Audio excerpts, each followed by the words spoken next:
అందరికీ నమస్కారం. ఈరోజు నేను రాముని సంకీర్తనం పాడబోతున్నాను.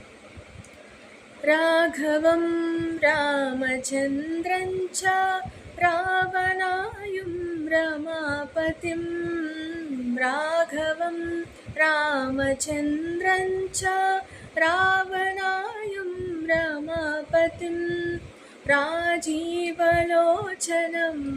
రామం राजीवलोचनं रामं तं वन्दे रघुनन्दनम् ॐ नमो भगवते वासुदेवाय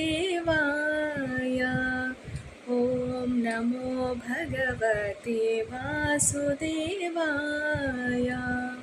ॐ नमो भगवते वासुदेवाय ॐ नमो भगवते वासुदेवाय। Thank you.